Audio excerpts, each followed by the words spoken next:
নমস্কাৰ বন্ধুসকল, স্বাগতম জনাইছোঁ আপোনালোকক মোৰ ইউটিউব চেনেললৈ। বৰ বেছি দীঘলীয়া ভিডিঅ' নহয়, একদম শ্বৰ্ট হয়, আপোনালোকে চাই ভালদৰে হেৰি কৰি ল'ব। কথা হৈছে যে কেইদিনমান আগতে আপোনালোকে দেখিছে মাননীয় মুখ্যমন্ত্ৰী মহোদয়ে এটা লাইভ ভিডিঅ' দিছিলে যে য'ত কোৱা হৈছিলে যে যিসকলে স্বাগত সতীৰ্থ যিটো পৰ্টেল, সেই পৰ্টেলটোত তেওঁলোকে আবেদন কৰিছিলে আৰু আবেদন কৰাৰ পাছত যিসকলৰ জইণ্ট এপ্লিকেশ্যন এপ্ৰুভ হৈছিলে ট্ৰান্সফাৰৰ কাৰণে, তেওঁলোকৰ ইতিমধ্যে বহুতৰে মিউচুৱেল ট্ৰান্সফাৰ এপ্ৰুভ হৈ গৈছে। কিন্তু যিখন ট্ৰান্সফাৰ অৰ্ডাৰ, সেই ট্ৰান্সফাৰ অৰ্ডাৰখন ইছ্যু হোৱা নাই। ইছ্যু হ'ব সোনকালে, কাৰণ যিসকল তেওঁলোকৰ এপ্ৰুভিং অফিচাৰ্ছ আছে তেওঁলোকৰ ছিগনেচাৰ আপলোড কৰা হৈছে পৰ্টেলত, আৰু অতি সোনকালেই সেইখিনি যেতিয়া তেওঁলোকে আপলোড কৰিছে, তেওঁলোকৰ যিবিলাক ট্ৰান্সফাৰ অৰ্ডাৰ আছিলে সেইবিলাক ট্ৰান্সফাৰ অৰ্ডাৰবিলাকত সেই ছিগনেচাৰবিলাক লগাই সেইটো জেনেৰেট হ'ব। চ' মুখ্যমন্ত্ৰী মহোদয়ে ক'লে যে জুনৰ ফাৰ্ষ্ট উইকতে যিবিলাক ট্ৰান্সফাৰ অৰ্ডাৰ আছিলে সেইবিলাক জেনেৰেট হ'ব। আৰু আজি উল্লেখযোগ্য যে তেওঁ নিজৰ ফেচবুক প্ৰফাইলতো তেওঁ আজি এটা পোষ্ট দিছে যে নিকা ভাৱ মূৰ্তিৰে একদম ধুনীয়াকৈ মানুহৰ ট্ৰান্সফাৰ হৈছে, কাকো 1 টকাও দিব নালাগে, কাকো খাতিৰ কৰিব নালাগে, পৰ্টেলৰ যোগেদি আবেদন কৰিলেই হ'ল, তেনেকুৱা ধৰণৰ বস্তু। চ' কথা হৈছে যে যদি 1 জুনত মানে 1 জুনহে আহিছে, মানে জুনৰ প্ৰথম সপ্তাহত যদি ট্ৰান্সফাৰ আপোনালোকৰ যিটো অৰ্ডাৰ সেই বস্তুটো যদি জেনেৰেট হৈ যায়, তেতিয়া আপোনালোকে জইন কেতিয়া কৰিব পাৰিব? চাওক, জইন কৰিবলৈ আপোনালোকে জুন মাহত যদি আপোনালোকৰ প্ৰথম সপ্তাহতে ওলায়, চ' জইনিং আপোনালোকৰ মষ্ট প্ৰবেবলি জুলাইত হ'ব, কাৰণ মিড মান্থত সেইটো এটা সমস্যা হয়, কাৰণ আধা চেলাৰী ইয়াত বনাব লাগিব, আধা চেলাৰী তাত বনাব লাগিব, সেইটো এটা প্ৰব্লেম হয়। চ' মোৰ হিচাপত জুলাইৰ 1 তাৰিখে আপোনালোকৰ নতুন ঠাইত আপোনালোকৰ জইনিং হ'ব, যিবিলাক অফিচত আপোনালোকে যাব আছে।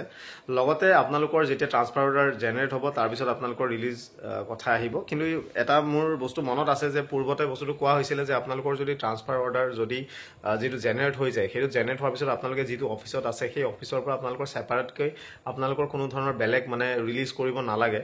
কিন্তু নালাগিলেও আনুষংগিক যিবিলাক বস্তু আছে, যেনে ধৰি লওক আপোনালোকৰ LPC লাষ্ট পে চাৰ্টিফিকেট হওক, বা আপোনালোকৰ ছাৰ্ভিচ বুক হওক, আপোনালোকৰ ACRs হওক, যিবিলাক বস্তু আছে সেই বস্তুবিলাক আপোনালোকে নিজে কৰি যাব। অফিচে পঠিয়াব লাগে, বাট সেইবিলাকত কেতিয়াবা ডিলে কৰে। চ' আপোনালোকে যোৱাৰ আগতে সেই বস্তুখিনি আপোনালোকে ঠিক ঠাক কৰি লওক। আপোনালোকৰ যদি এপ্ৰুভ হৈছে, আপোনালোকে জানে নিজৰ অৰ্ডাৰ আপোনালোকৰ জেনেৰেট হ'ব, চ' নিজৰ ছাৰ্ভিচ বুক আপডেট হৈ আছে নে নাই সেই বস্তুকেইটা আপোনালোকে বৰ্তমান সময়ত আপোনালোকে চেক কৰক। বৰ্তমান সময়ত আপোনালোকে চাওক আপোনালোকৰ ছাৰ্ভিচ বুকৰ এণ্ট্ৰিখিনি হৈ আছে নে নাই, ক্লিয়াৰ হৈ আছে নে নাই। আপোনালোকৰ যিখন ধৰি লওক ACR বিলাক যিহেতু 2 বছৰ আপোনালোকৰতো চাকৰি হ'ল, ACR আপোনালোকৰ 2 বছৰৰ ক্লিয়াৰ আছে নে নাই, এইবিলাক প্ৰয়োজন হ'ব পিছত আপোনালোকৰ প্ৰমোশ্যনৰ ক্ষেত্ৰত। অ'কে, চ' সেই বস্তুবিলাকৰ প্ৰমোশ্যন বুলিয়ে নহয়, আপোনালোকে ক'ৰবাত ডেপুটেশ্যন ল'ব যায়, আপোনালোকে কিবা এৱাৰ্ডৰ কাৰণে দিয়ে, চ' এই বস্তুবিলাক প্ৰয়োজন হ'ব, সেইটো আপোনালোকে চেক কৰিব। তৃতীয়তে আপোনালোকৰ যিখন লাষ্ট পে চাৰ্টিফিকেট সেইখন আপোনালোকে ল'ব, সেইখন আপোনালোকৰ লাগিব। আৰু পৰাপক্ষত এখন ৰিলিজ লেটাৰ সেইখন আপোনালোকে লৈ যাব, যাতে আপোনালোকৰ তাত গৈ জইনিং কৰোঁতে কোনো অসুবিধা নহয়। কোৱা আছিলে ইয়াৰ পূৰ্বতে যে যিবিলাক আপোনালোকৰ ছাৰ্ভিচ বুক হওক কিবা হওক, সেইবিলাক ডিপাৰ্টমেণ্টে নিজে আপোনালোকে য'ত নতুনকৈ আকৌ জইন কৰিবগৈ গৈ পেলাই ট্ৰান্সফাৰ হৈ পেলাই তাত তেওঁলোকে নিজে পঠাই দিব, বাট সেই মেটাৰটো আপোনালোকে নিজে পাৰ্চিউ কৰি ল'ব, কাৰণ এইবিলাক নহ'লে কেতিয়াবা দেৰি হৈ যায়গৈ।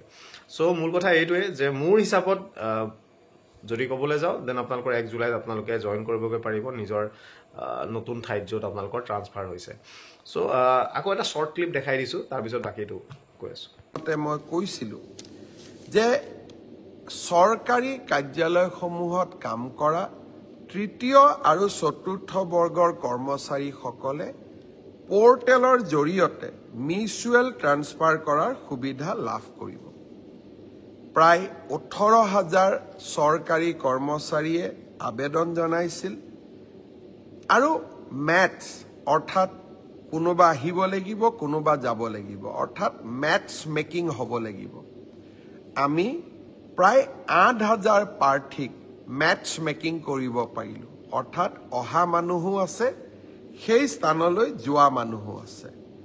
যোৱাকালি মই এই গোটেই বিষয়টো নিজে পৰীক্ষা কৰিছিলোঁ। মই আপোনালোকক জনাব খুজিছোঁ যে জুন মাহৰ প্ৰথম সপ্তাহত আমি পৰ্টেলৰ জৰিয়তে যিসকল যোগ্য হ'ল তেওঁলোকৰ ট্ৰান্সফাৰ অৰ্ডাৰসমূহ আমি মুকলি কৰি দিম। অৰ্থাৎ আপোনালোকৰ অপেক্ষাৰ অন্ত পৰিব, আৰু আগষ্ট বা ছেপ্টেম্বৰ মাহত এনেকৈ আৰু এবাৰ ট্ৰান্সফাৰৰ সুবিধা দি আমি পৰ্টেল মুকলি কৰিম।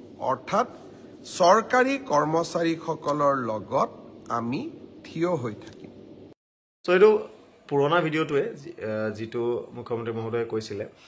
ইয়াতে মই এটা কথা ক'ব বিচাৰোঁ যে তেওঁ যিটো বস্তু ক'লে যে আগষ্ট মাহমানত আমি আকৌ দ্বিতীয়বাৰৰ কাৰণে যিটো ট্ৰান্সফাৰ পৰ্টেল আছে সেইটো মুকলি কৰি দিব, কিন্তু মুকলি কৰিলেই নহ'ব, কাৰণ মেটচ মেকিং এইবাৰ তেওঁ নিজে ক'লে যে 18,000 মানুহে আবেদন কৰিছিলে, কিন্তু জাষ্ট 8,000 পিপল তেওঁলোকৰ মেটচ কৰিব পৰা গ'ল, কাৰণ ছাৰ্ভিচ ৰোল নিমিলে, চেলেৰি নিমিলে, ডিপাৰ্টমেণ্ট নিমিলে। চ' ধৰি লওক মিউচুৱেলটো প্ৰব্লেম হয়, এনেকুৱা কিছুমান পষ্ট আছে যিবিলাক ছিংগল পষ্ট, আচলতে পষ্ট হয়, অ'কে, নিজৰ মানে কি কয় পাৰ্চনেল পষ্ট হয়, তেনেকুৱাবিলাক পষ্টৰ ক্ষেত্ৰত তেওঁলোকে ট্ৰান্সফাৰ নাপায়। চ' বহুতখিনি সমস্যা আছে। চ' সেইটোত এটা ৱৰ্কআউট কৰি পেলাই এটা যদি প্লেন যদি বনায়, আৰু যিটো কৈছে ট্ৰাইংগুলাৰ মানে এটা ট্ৰান্সফাৰ, আজি ধৰি লওক মিউচুৱেল পাইছে, কিন্তু সেই মানুহজনে ধৰি লওক তেওঁৰ সেই জিলাখনত যাবলৈ ইচ্ছা নাই, বেলেগ এখন জিলাত যাব ইচ্ছা আছে, আৰু সেই জিলাখনৰ মানুহজনে ধৰি লওক ইখন জিলালৈ আহিব বিচাৰে। চ' তেনেকুৱা ধৰণৰ এটা ট্ৰাইংগল এটা যদি ট্ৰান্সফাৰ যদি কৰে, যে দুজনতকৈ বেছি যদি মানুহ ইনভলভ কৰে, 3জন মানুহ যদি ইনভলভ কৰি যদি তেওঁলোকে তেনেকুৱা ধৰণৰ এটা মডেল বনায়, বা তাতকৈ বেলেগ মানে এটা ইন'ভেটিভ যদি তেওঁলোকে এটা আইডিয়া যদি আনে, আই গেছ এই যি 8,000 মানুহৰ মেটচ মেকিং হৈছে, ইয়াতকৈ বেছি মানুহে ট্ৰান্সফাৰ পাবলৈ সক্ষম হ'ব। কাৰণ ডেফিনেটলি আজি ঘৰৰ পৰা দূৰত থাকি সেয়া লাগিল 3rd গ্ৰেড হওক বা 4th গ্ৰেড হওক, চেলাৰী যথেষ্ট কম। চ' বাহিৰত থাকি এটা ঘৰ ভাড়া কৰি নিজৰ খৰচ এৰি কৰি মাহত এবাৰ দুবাৰ ঘৰলৈ গৈ পইচা বচাবলৈ সেইটো তেওঁলোক সমৰ্থন নহয়। চ' সেই বস্তুবিলাকৰ ওপৰত ভিত্তি কৰি যদি কেনেবাকৈ যদি ওচৰতে, সেইটো সঁচা কথা যে চাকৰি যিহেতু দিছে, সেইটো চাকৰি য'তে দিয়ে তাত কৰিব লাগিব, বাট যদি কেনেবাকৈ ঘৰৰ ওচৰত যাব পাৰে দেন দেট ইজ বেটাৰ। চ' সেইবিলাকৰ ওপৰত লক্ষ্য ৰাখি যিটো নেক্সট পৰ্টেল যিটো আকৌ খুলি দিব, সেইটোৰ ক্ষেত্ৰত অলপমান ইন'ভেট কৰি পেলাই নতুনকৈ যদি কিবা কিবি যদি অলপ কৰিব পৰা যায়, যাতে বেটাৰ মেটচ মানে কৰিব পৰাকৈ কিবা যদি সুবিধা হয় দেন ভাল হয়। চ' ইমানে আছিলে, সেইটো ৰিকুৱেষ্ট কৰিলোঁ। চ' থেংক ইউ। নতুন ভিডিঅ'ত আকৌ লগ পাম, আজিলৈ ইমানেই।